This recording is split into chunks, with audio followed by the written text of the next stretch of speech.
Hi everyone, and welcome to our In Focus BU webinar, Critical Incident Responses, Professional and Personal. My name's Maria and I'm joined today by Chris, and we're both BU Early Learning Consultants and we'll be presenting this webinar today. So just before we get started, I'd like to invite you to stay online after the webinar and join in our conversation about critical incident responses. So some background information about BU. BU is a national initiative led by Beyond Blue in partnership with Early Childhood Australia and Headspace, and it's funded by the Australian Government. BU aims to transform Australia's approach to supporting children and young people's mental health in early learning services and schools.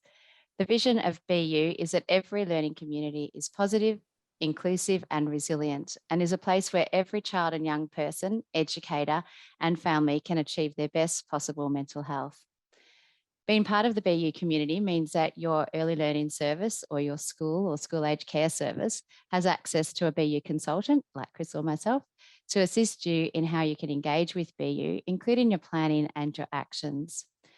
If your school or service isn't already registered and participating with BU, welcome. It's great that you've joined us today. There'll be some information in the chat about how you can register if you're interested in following up. I'm just going to hand over to Chris now. Namani from Tantanya, Adelaide on Yata, the Adelaide Plains where I live.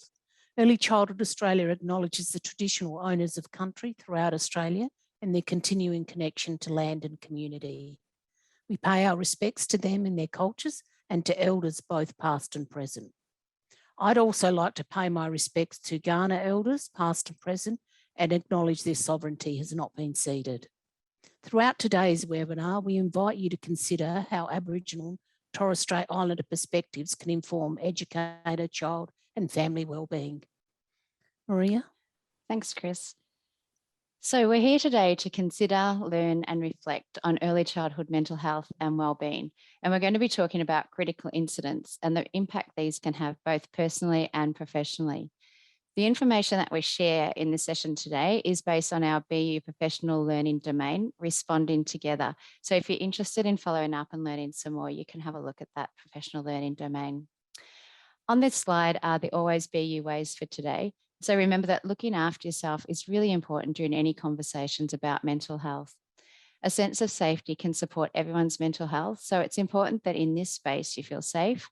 You share only what you're comfortable sharing in our polls and in the chat, and that we all maintain confidentiality with anything you add in the chat or that you hear from others. We'll be posting helplines throughout the webinar, so please access these if that's something that you need to do. Sometimes when we have these conversations, feelings or thoughts can emerge, which can be really challenging. Please be aware of this if this is the case for you, and have a plan about seeking support if you're wanting to. And you might like to take a moment now to think about your own wellbeing strategy that you could put in place later on in the day. For me, after all this talking, I'll probably be heading out for a long, quiet walk, or I might do some yoga. At other times, I might prefer to connect with friends or family.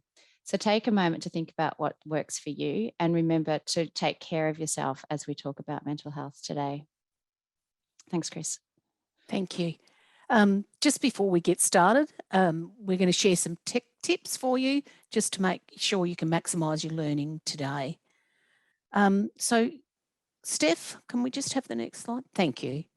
So on screen, you can see 3 panels there that are going to support you with some information. The first is how to select speaker view. That actually might provide a better experience because you'll have the speaker on screen alongside the slides rather than both the panelists on screen. If you need some support today, you can visit the Zoom Help Centre. There's information in the chat about that. You can ask questions via the question box, so Q&A, and you can share comments via the chat. And you can see some panels on the slide there that can support you to identify those functions. We hope to respond to as many questions and queries as possible during today's session, and we'll be able to continue the conversation later on as well. We're also going to invite you to participate in polls. The polls will be launched throughout the session. We'll let you know when they're coming up. Participating in the poll is easy. The poll will appear on your screen automatically, and it's just a matter of selecting your preferred answer and then submitting it. Just got to acknowledge the team in the background. We've got Steph, Nathan, Dino, Paula, Alicia and Maria Curtis supporting us today. Thank you. Now, just about resources or references we use in the content, they'll all be posted in the chat for you today if you wish to copy them. They'll also be available in a downloadable handout that will be posted in the chat during the webinar. There's also going to be some reflective questions in the handout, and these are questions that you might like to take back to your team to consider together. All of these resources will also be available with the post-webinar recording. Attendees will receive an automated email in approximately 2 days containing a link for instant access to the recording, along with a certificate of attendance and a link to complete a survey. Non-attendees will also receive an email in coming days that provides a link to the recording as well. On May the 10th, you'll be invited to join us for a BU Spotlight that directly builds on this particular webinar today. Registration's being made available only to those who are attending today, and the Spotlight will be about recognising critical incidents and the potential impact in your community. The link to register for the Spotlight, Responding Together, Recognising and Acknowledging, is in the chat. So if you're interested, you can register now if you like. I'm handing back to Maria now to launch our first poll for today. Thanks, Chris. I was just thinking that Spotlight session's a great opportunity to follow up in a couple of weeks and see it, after you've had some time to reflect and think about it, and come along to the Spotlight session then. So I do encourage people to register. So we've got our first poll for today, and this is to look at some of the reasons why people have come along today, so that we've got a bit of a knowledge of what's brought people here. So you can tick more than one option if you like. And the first option is that you're here today to update your critical incident management plan, or it might be that you're concerned about your personal response, or to understand more about responding to critical incidents. Maybe you always find these webinars to be good value, or it might be something else that's not in this list. And then if that's the case, you can pop that in the chat. So take a moment to think about the reasons why you're here and respond to that poll. And there might be a variety of reasons why people have come along today, and often it's that we're not sure how we might respond ourselves, either professionally or personally. And obviously being better prepared means that we will be able to respond in a better way, and our recovery will be improved just by having that level of knowledge about what's going to happen. So just hopefully people are able to respond to that poll. Look, there we go. Some results coming up. Yeah, so for a lot of people, it's really understanding more about and responding to critical incidents, which is so important to understand what's going to happen and our impact that we can have in reducing the ongoing effect of critical incidents, both on ourselves and the people around us. And good to see that people always find these webinars good value as well. It's always encouraging. Yeah. And there will be some information today about that could support you to update your critical incident management plan as well. So that's another one that's scored a bit more highly in terms of choice. Yeah, for sure. So we are going to look at most of those things in the webinar today. We're going to be looking at what is a critical incident and consider the role of early learning services and schools in preparing and responding to these incidents. We'll also consider the potential impact of critical incidents on children and on ourselves. And we'll look at preparing and planning for critical incidents, and then consider how we manage our responses for both ourselves and for others. And that will help us in responding to and supporting distressed children, families or team members, implementing a planned response and providing a responsive learning environment, and will also help support educator wellbeing. So we're going to have a little bit of a think about our professional practice. So thanks, Steph. We're talking about professional and personal responses to critical incidents. And as a professional educator, there are things that you already do in your everyday practice that are the foundations for responding after a critical incident. So a key message for me is to think about the fact that you as an educator or an early learning service are already a key protective factor for children and families, and that there's things that you already do as part of your quality practice that will support children and their families following a critical incident.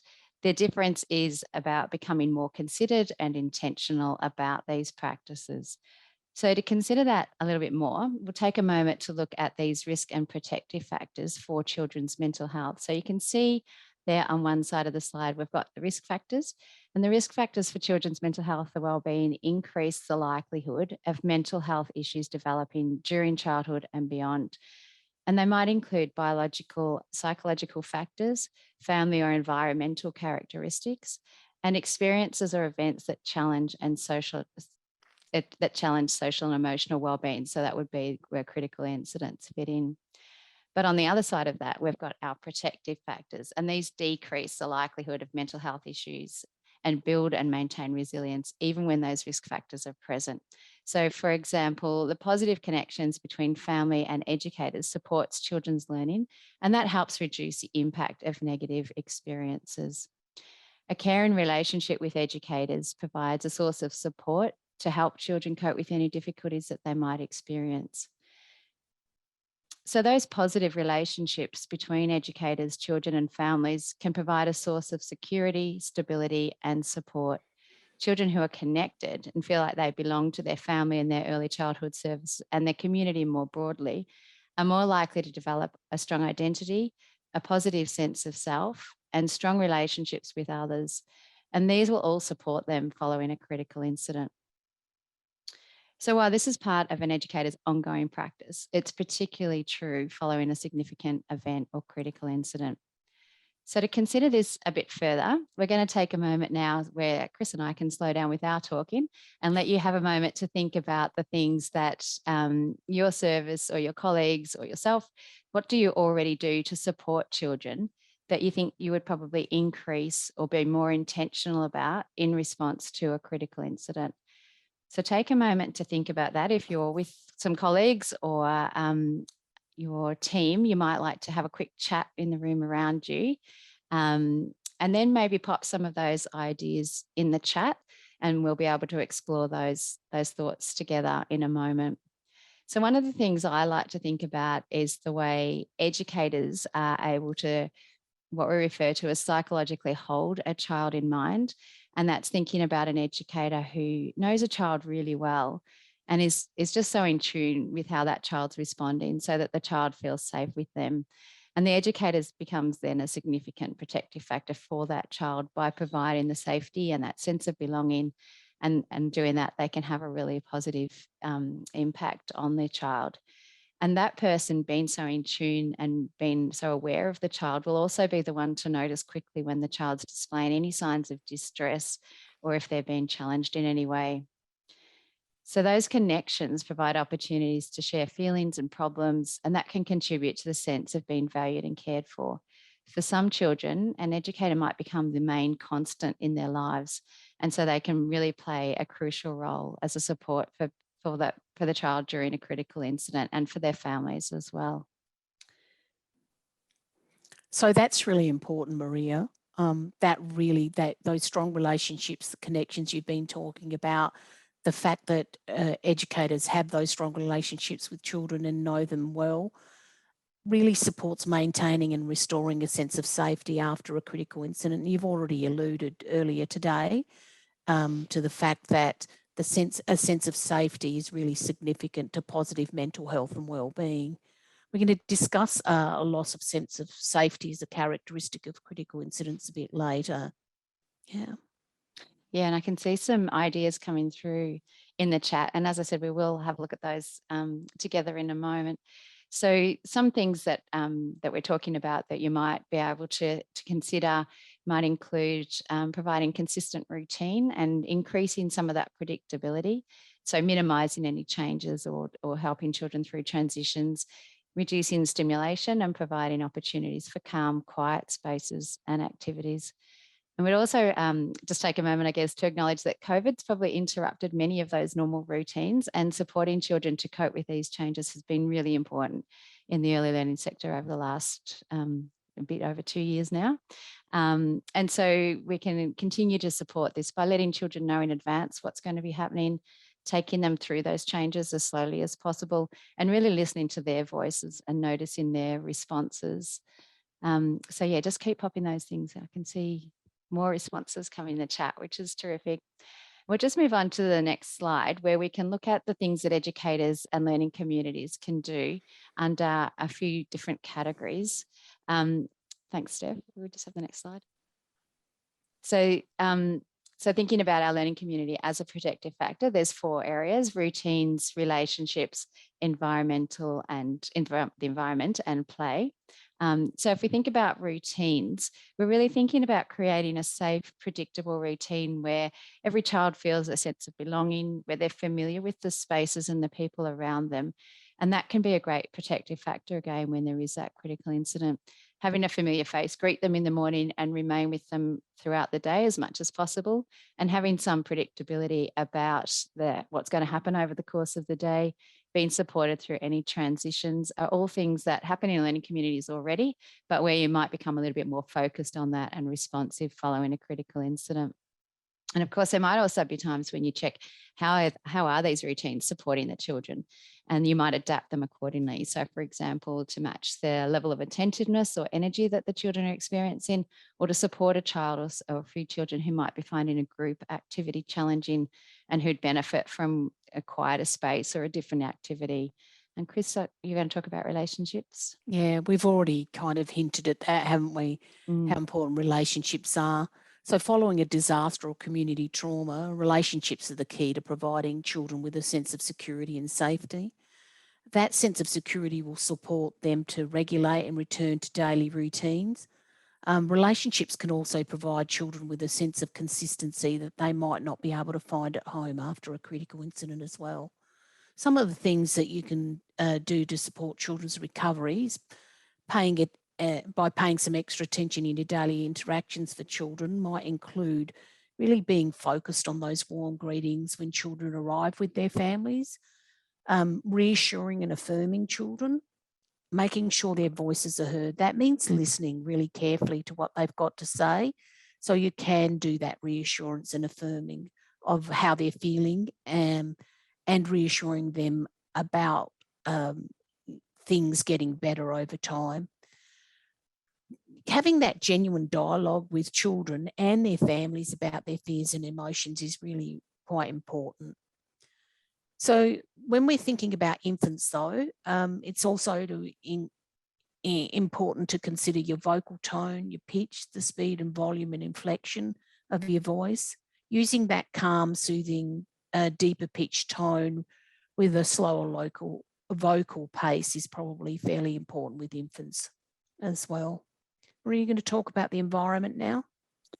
Yeah, so it's something that I think we think about a lot. And again, we might increase how much thought we give it after a critical incident. And so following a disaster or community trauma, children and families start to think about the learning community as a really safe space and that one constant space for them. So maintaining this sense of security within the learning community is critical for their recovery and for your own. And it allows you to provide timely and appropriate support for children and families to feel comfortable in seeking help. And so following a critical incident, you might want to ensure there's increased predictability again in those spaces that the children and families access, and might also consider if there's opportunities for children to seek different activities in different spaces to suit their needs. Allowing children access to a mix of more active or quieter spaces throughout the day can help them regulate their emotions if they begin to feel overwhelmed, and that can be really helpful. And it's often helpful also to think about providing a space where parents feel welcome to stay at the service, and that can also help them in their recovery, and also provide some help seeking advice. So you might be able to refer them on to different services, provide information in that environment that they feel safe to come to, and have a chat with the different educators available to them. Thanks, Chris. Okay, so play is another thing that's a feature of the day for children as well.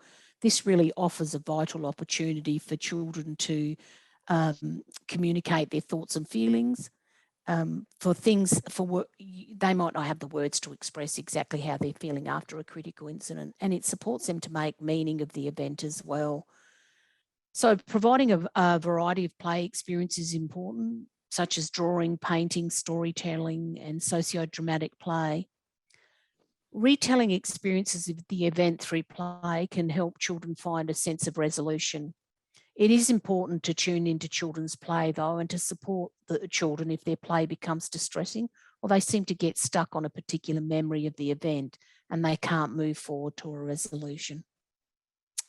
Okay, Maria, I think Paula's going to be joining us now. Is that right? Yep. Hope so. Yep. Yeah. Yeah, I think. Hi, Paula. Hi, everybody. Hello. Thanks for having me. So much great information so far, which is really, really wonderful. And we've had, as you've noticed, Maria, some participants already joining in the conversation via the chat, which is great. But I just wanted to pick up on your, I guess the terminology you use, that psychologically holding a child in mind, which is so important and reflects really well on the relationships, Chris, that you touched on really holding that child and being attuned to that. And you just touched on it again, Chris, in the play, being attuned to the type of play that child is engaging in. So that's been a real highlight, I guess, when you're thinking about your professional role as an educator and how quickly you can identify any concerns that you may be able to pick up in behaviours or changes that are happening for families as well. And Ness also, one of our participants, actually highlighted that strength-based and the authentic partnerships really allows that to I guess, be nourished and nurtured. And she made a really lovely comment about accepting families for who they are with no judgment. So that reflects well in that, those strengthening those relationships as being a real protective factor in your community if there's a need to respond to a critical incident. And Jan also mentioned using the appropriate language for each stage and age of children. So that becomes really important in, again, nurturing those relationships with either the children or the families. And as the educators and your role within the learning communities, you know best on your diversity of your learning community. So that's really fantastic to be highlighted. And just a little reminder to think about who your audience is at that particular moment. And Shirley, yes, absolutely. She mentioned to remain calm and confident in yourself, and that provides that nurturing, secure, and yeah, that security, that sense of security, Chris, that you mentioned. So that's what we've got so far, and I know that I will continue to take up more time, so I'll leave it. I'll hand back to you. But thank you. I love those comments, and I like the last one with that. They're all great with what Shirley was saying about remaining calm and confident. And we will be talking in a moment about how to look after yourself so that you are in a position to do that, because that's an important part of that process. But yeah, some really great points. And when we think about the combination, I guess, about educators' knowledge of early childhood development and their knowledge of the particular children they work with, I think, Chris, that's where you get that beautiful combination Absolutely. of being able to notice what's different for that child and whether they're moving forward or whether they are getting stuck and having some issues as a result of an event. So yeah, I think there's some really great comments there. So I feel like we're almost preaching to the converted, but that's a good position to be in, isn't it? So that is a great position. Yeah. All right, so I probably will join you a little bit later on, and I will hand back to you. Thank you. Thanks, Paula. Thanks, Paula. Thanks, Maria. So yeah, I can just see Alicia's also popped in the chat some good reflective questions that you can use with your team. So I was recently talking to a service who had a really clear approach to supporting children who were entering or re-entering the service following a critical incident or a family trauma, and their approach is to have that primary educator who supports the child and spends time ensuring that that child feels really safe and supported, and where the focus is on building a secure relationship with that one educator, and then really being led by the child and allowing them to step out of that relationship and build new relationships with another educator or another child, and gradually lead their engagement with the rest of the people at the service. So, but all at the timeline that the child established. But even as that educator, even as the child's moving away from the educator, they continue to just have an eye on that child and check in and see how things are going. So it is really lovely. And those comments, Chris, were really great to hear, weren't they? Yeah, they were. And that story you've just shared is lovely. So even when the child's actually moving through recovery, the educator becomes an anchor for them still. Yeah, just continue to provide that safe space. And that's what, you know, that psychologically holding a child can look like. Mm. So this is a good opportunity for everyone just to take a moment and check in with how you're going. We are always aware that we're talking about critical incidents and some people may have their own experiences. So just check in with how you're feeling. And remember to have those, we've got those support contacts in the chat if you feel like that might be something that's helpful for you to access. So we're going to move on now to the next poll, Chris. Yeah, so we're going to talk about critical incidents in their nature in a minute, but we're going to launch a poll to start with, just to get you thinking on this. So which one of the following do you consider to be a critical incident in an early learning service? Natural disasters, bushfires, floods, death of a child, family or a staff member, trauma within your local or wider community, vandalism of the service and its facilities, or something else. If you do have some other ideas, please pop those in the chat because we can pick up on them at the conversation after, during the conversation after the webinar's over. And we, one of the other things, Chris, that we think about sometimes is that a child might not immediately have experienced a critical incident or natural disaster. It may be what we refer to as vicarious impact, that they might see something on the news or hear other children or adults talking about something that's happened, and that children don't have any context for these events. So they might see images of the war in Ukraine, or we could see other people with some ideas. So they might pick up that there is a war going on and not realise that it's not near here anywhere, and that they are relatively safe. So it's just really important that we are aware of what's happening for children, what they're seeing and hearing, maybe having a chat with the parents if you feel like there is something happening. Okay. There we go. Got those poll results now. Okay. Right, so we've got really everything covered there, and it's good to see that people are aware that of the different things that can impact on children. So it's really not necessarily a definition of the event itself; it's the impact that it has on the child or the community around them. So I think, Chris, you're going to talk a little bit more about the actual definition. Yeah. So according to the World Health Organization, critical incidents are events outside the range of our normal experiences. They're sudden and unexpected. People might experience, and children might experience, a loss of control or a perception of a threat to their life, and that impacts a sense of safety as well. Critical incidents can include elements of both physical and emotional loss as well. And they always have an impact on a group of people, a whole learning community, children and families, staff. It depends on what the incident is, where it's happened, about whether it's more impactful on some people than on others as well. So that depends on the circumstances. Incidents really become critical when they overwhelm our capacity, or the capacity of your learning community to manage the incident, really. Critical incidents that impact the learning community can occur within early learning or school-age care services, or they can occur externally to them as well. So internal critical incidents might include something like vandalism at the service. An external incident might include an incident in the local community, for example, a serious car accident or something of that nature. I've kind of already said that the network of people who are impacted will vary depending on the nature of the critical incident and whether it directly involves people within the learning community or not. So exposure to disasters and distressing events via the media and via social media and just media more generally can also cause children and young people to feel threatened due to a perceived threat. You know, children aren't always sure where these things are happening, like the war in the Ukraine at the moment. So in these situations, the learning community needs to determine an appropriate level of response, but the key principles are really much the same as we've talked about so far. Okay, Maria, we're going to talk about recognising the impact now for educators. Yeah, so this is where we think about the result of a critical incident on our on our own responses.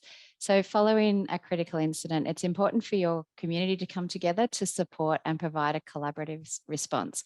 And this can really help minimise the potential negative impact on your own wellbeing and then the wellbeing of the children and young people and their families. So it's likely that you will experience your own feelings in response to a critical incident. So it's so important to look after your own wellbeing and access that support if it's required, whether it's inside or external to the service. But there are some ways that you can reduce your own stress and maintain awareness of your own feelings so you can continue to provide effective support for the children who have experienced a critical incident.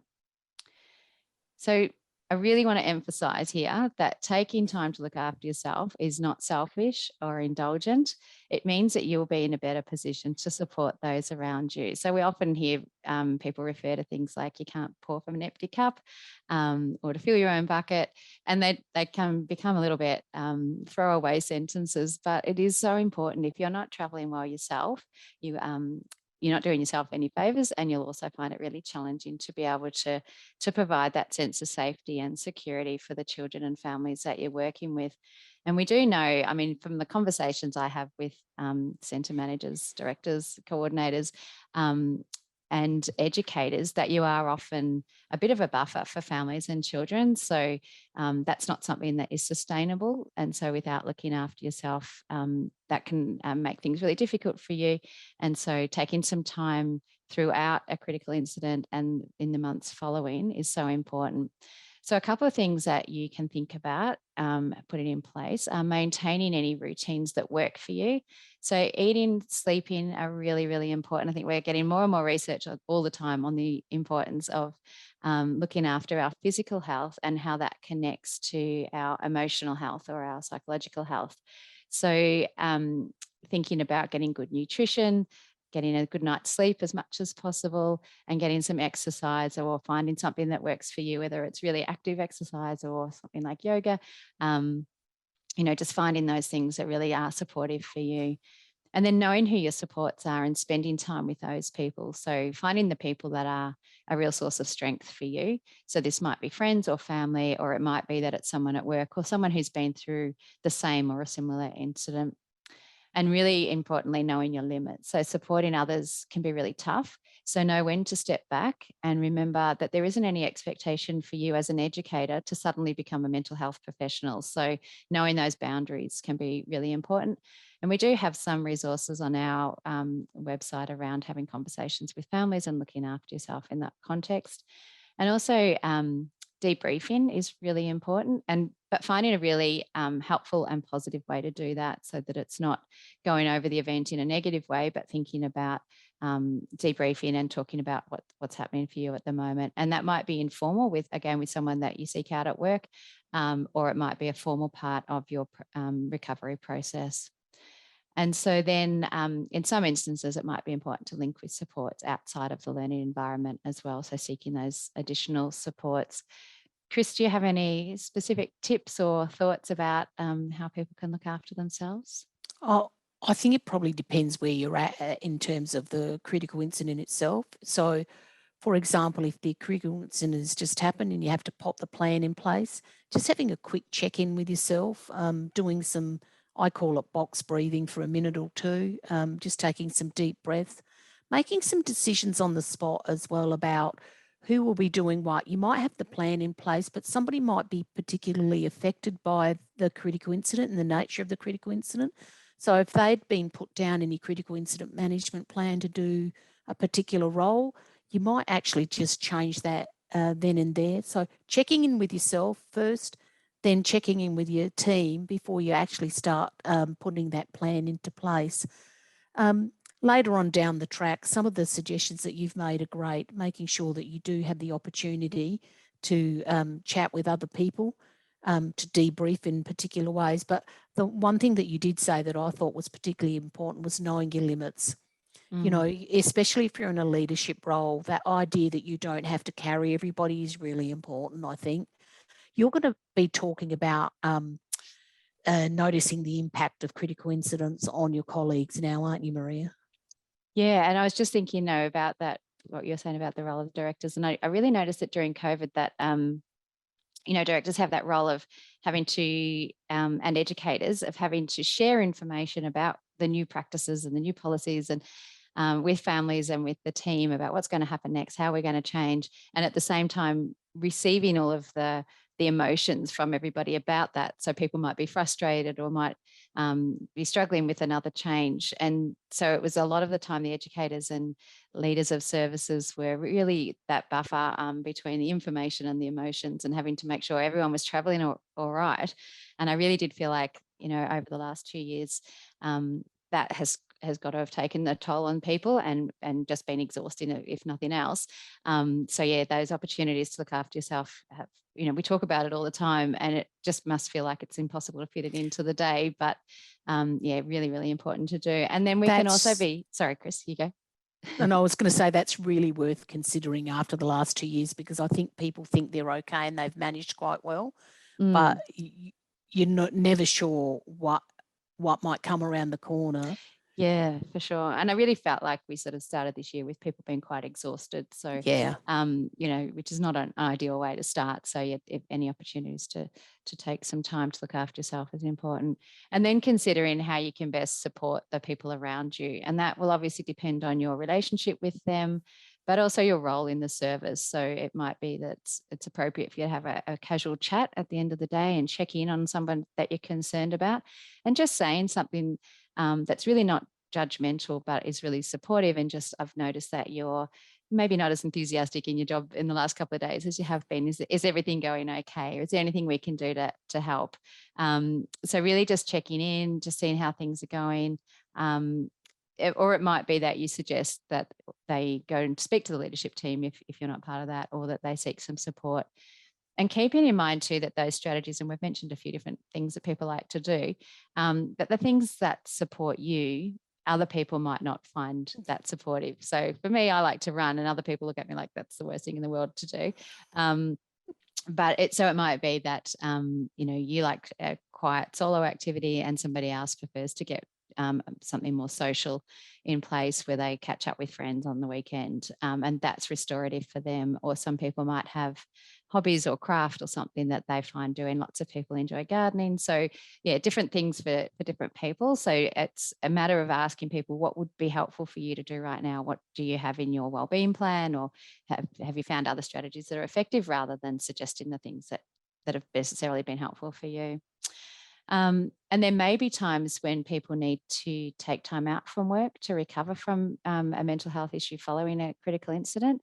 So even if this doesn't eventuate, it can actually be really reassuring to have that plan in place just in case. And our educator wellbeing plan includes information on returning to work following leave for mental health reasons. So again, we'll pop that in the chat, but that resource goes through a whole lot of strategies about noticing what causes you stress and then how you can respond to those stresses. And so thinking about what sort of actions you could have in place. And then if you do need to leave work, how would you, what's the plan about returning to work? So that might be a helpful resource for some people to look at. We're just going to move on now to recognising the impact for children. So a critical incident can, thanks Steph, a critical incident can affect children's behaviour and how they feel about themselves and the world around them. So when a child's impacted by a critical incident, it can affect their whole person, their mind, their body, their spirit, and their relationships with others. So experiencing a critical incident might also impact their learning and behaviour, and that's what you're likely to notice first in the service. So then children might show signs of distress for a few weeks, but even up to many months after the critical incident. So it's really important to be really observant and then to continue to monitor their emotions and behaviour for several months. The children's reactions to the incident might be displaced onto other people or events. So for example, a child might have a stronger than normal reaction to a minor disagreement where you sort of think that's something that child would previously have coped with just fine. And that was, quite a strong reaction. So we might need to just keep our eye on that and see what's happening for that child. And also keep in mind that not every reaction is related to the critical incident. So there's still going to be other things happening in the child's life. There's going to be days when they're just a bit tired, or, something's happened at home that morning. And that's where your knowledge as an early childhood educator and your knowledge of the child will support you in continuing to monitor them over the coming weeks and months. So that's really an important part of the process. There'll be those ups and downs. And there may be some children as well who try to hide how they're feeling to protect the adults around them, or if they're not really sure how those adults are going to respond. And so in these instances, it's helpful to really tune into those more subtle cues.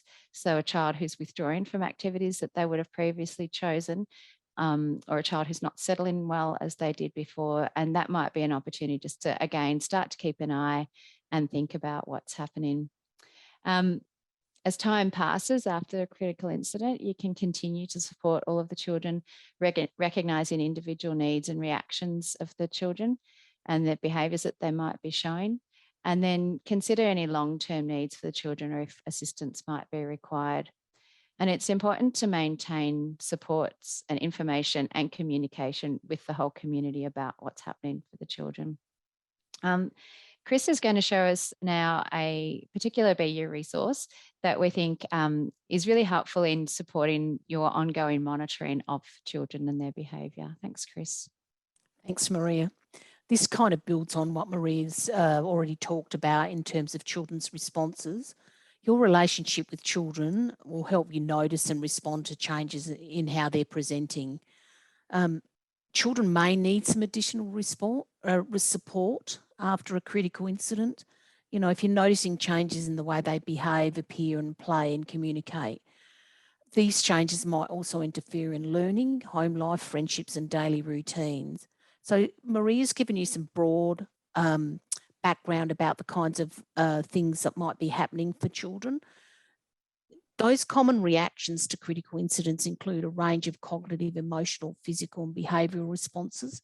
The most important things to be looking out for are ongoing or worsening difficulty in regulating emotions, significant changes in behaviour over a short period of time, reactions that are inappropriate for the child or the situation based on your knowledge of that child, and any ongoing patterns of distress.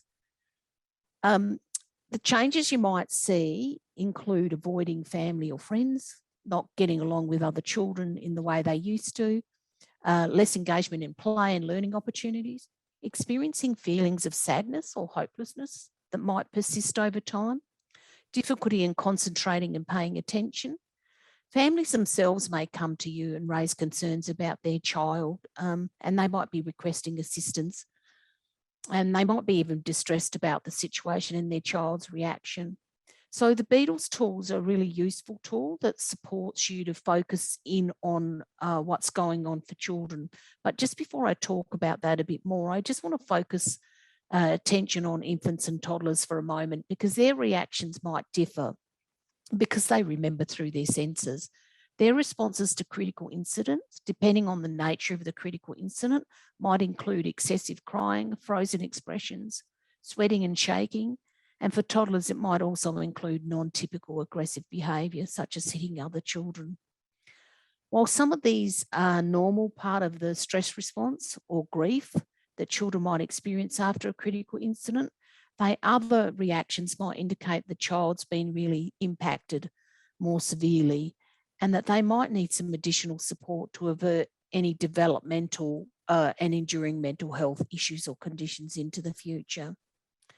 The BETLS observation tool is a template for gathering and documenting information and observations about a child with a focus on their behaviours, their emotions, their thoughts, learning and social relationships. The tool supports educators to identify the child's strengths as well as their concerns. So it's really quite supportive in focusing attention on only what you're actually seeing and hearing, rather than what you think about a child's behaviours, emotions and thoughts. The tool's going to support you to take note of when, where and how often a child is showing a particular behaviour or emotion.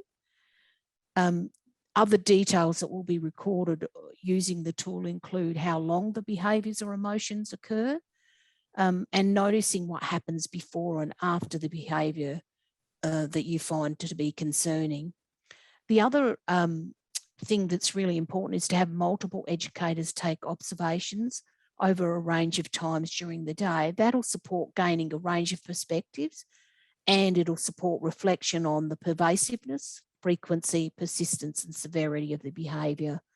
And hopefully you can draw all of that information together and make some decisions about what you're already doing to support the child and its effectiveness, and whether it's actually time to make a referral for additional support for the child. Maria, we're going to launch the next poll now. Well, yeah, I was just thinking before we do that, just worth commenting that we're talking about the BETLS tool in the context of critical incidents, but it's actually a really helpful tool to use anytime wanting to gather some more data about a child and think about what's happening for that child. And it can be really useful just in framing conversations that you might have as well with the parents. So yeah, a really great tool to have a look at and use sort of more generally, but particularly in response to something like this. So yes, we're going to look at another poll. And this time we're looking at your status with your critical incident management plan. So let's have a look at what statement you think best describes your service.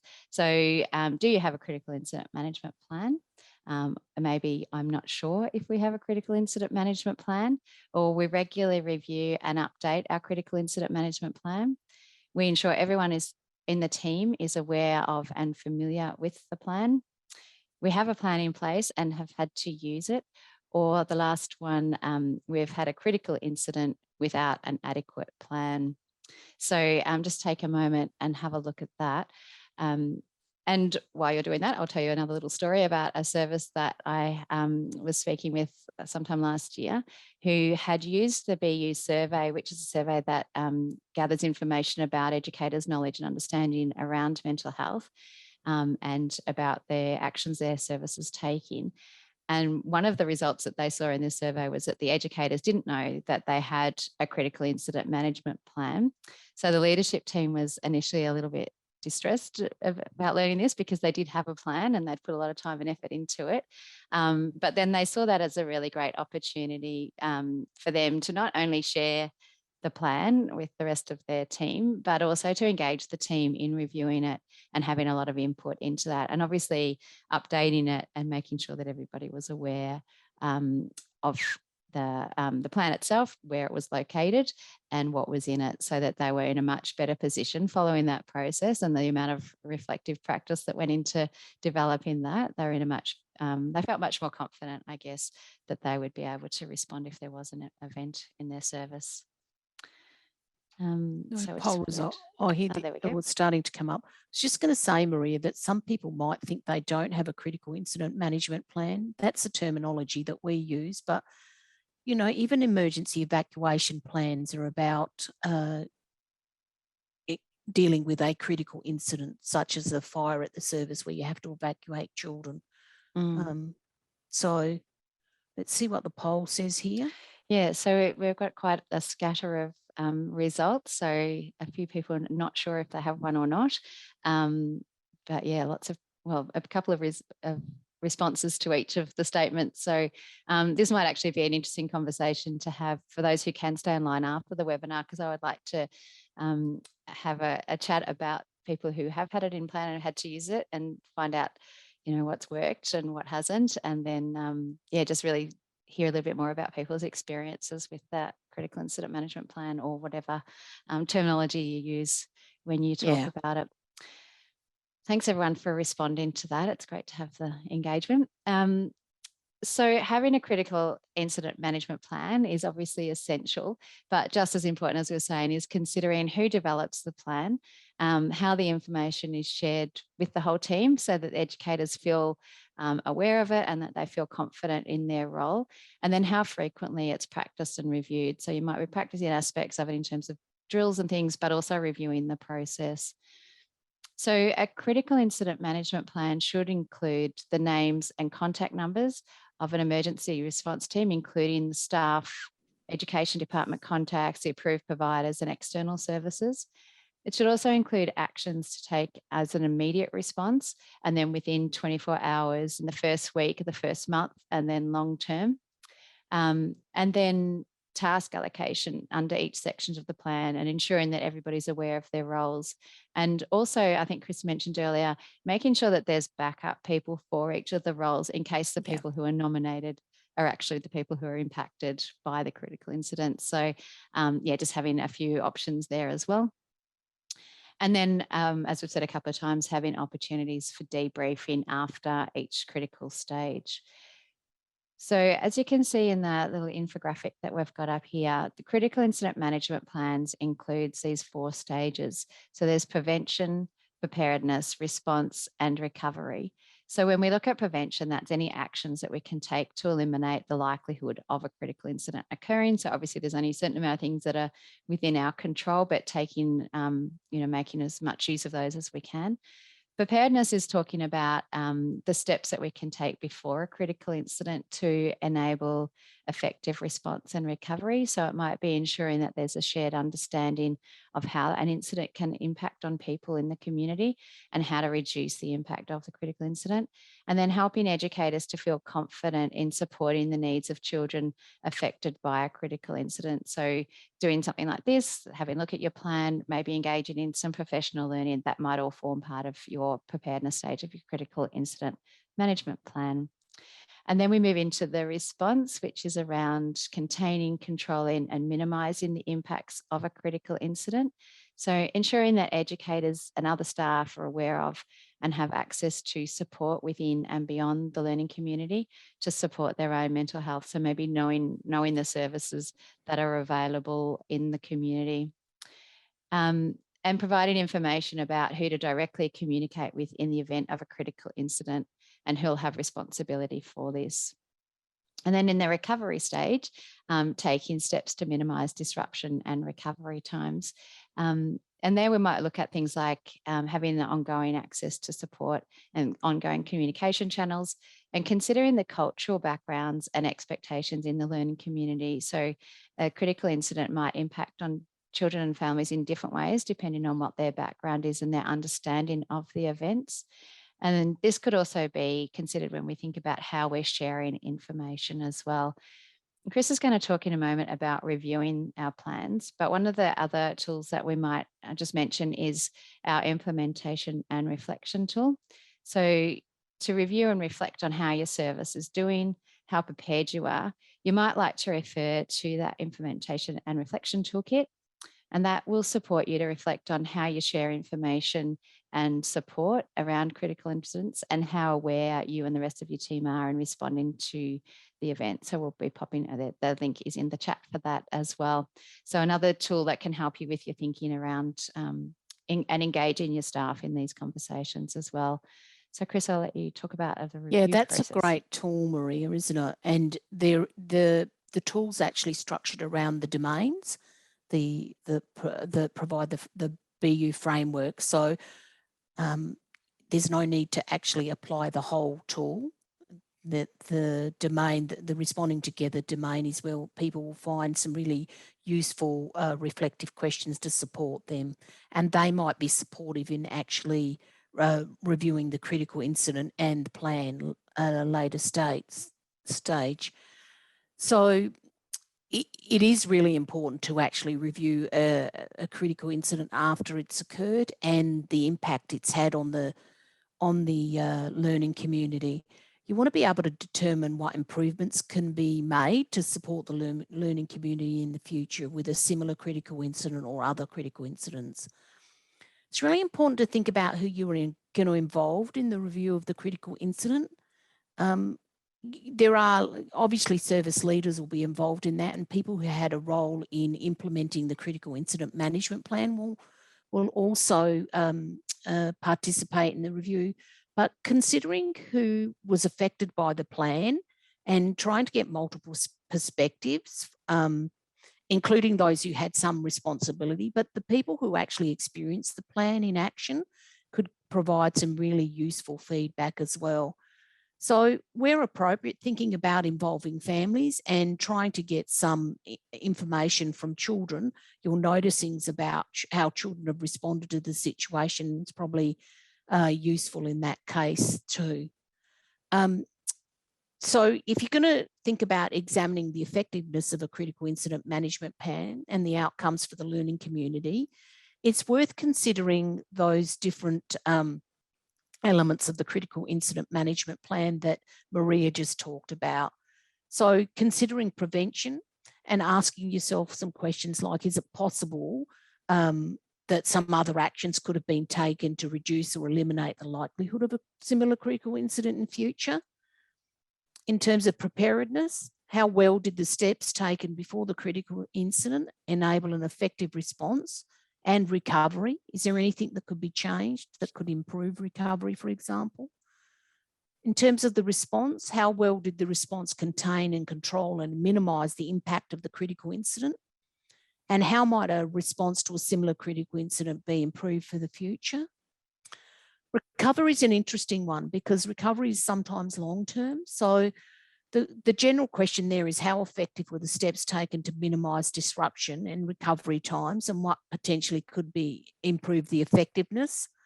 You may need to think about when you're going to do the review of the critical incident and the effectiveness of the plan. There might be a short-term review and then a longer-term review with probably a bit of a focus on recovery and how the recovery response was managed, basically, and how well and effective it worked for the community. So I've got a bit of an example here of somebody who reviewed a plan, and I think some things are really obvious that they need improving and some things are not. And this is an example of something that was pretty obvious once the review took place. So there was an early learning service that had a critical incident management plan.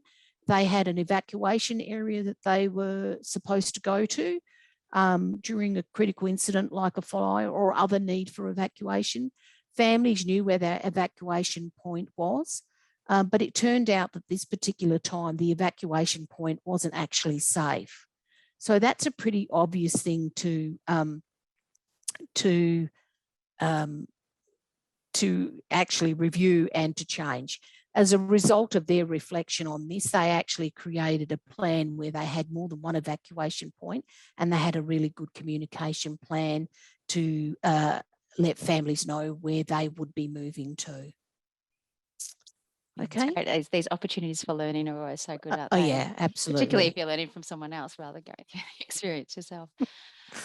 Okay, so we are going to move on. Thanks for that, Chris. We're going to move on to our last poll. So it's always important with these things to take a moment to think about what your next step might be. And it might be just that next thing that you're going to do, or you might have a whole plan in place now in your head of actions that you're going to take. So what will your next step be? Will you reflect with your team on your critical incident management plan? Check if you have one. Will you develop or update the plan for critical incidents?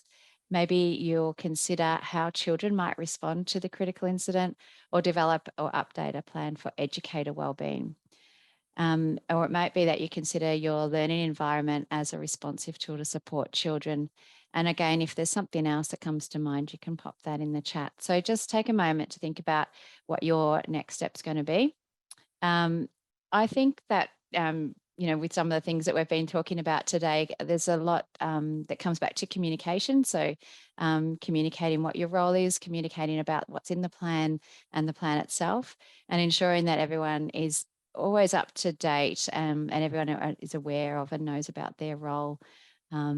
And like I was saying, I think the more people are engaged in the process of developing a plan, the more familiar they're going to be with it and able to review it as well. So maybe engaging the team might be something that people might like to think about. Just before we look at the results, Chris, did you have a takeaway idea? Yeah, there? look, I just quickly, because we're running out short of time now, everybody responds differently to critical incidents. And there are a number of influences on recovery time. So we just need to monitor that as well. Yeah. Have a quick look at these results. Yeah, we've got quite an even spread of results, and there are a couple of things I can see in the chat as well. So yeah, it's great to see that people have some actions that they're going to take, and like I said, you might be thinking of a few stages of different things that you're going to do. So thanks again, everyone, for responding to the poll. Back to Oh, you, that's Chris. great. We're out of time, so I'm just going to thank everybody for joining us today and participating in the webinar.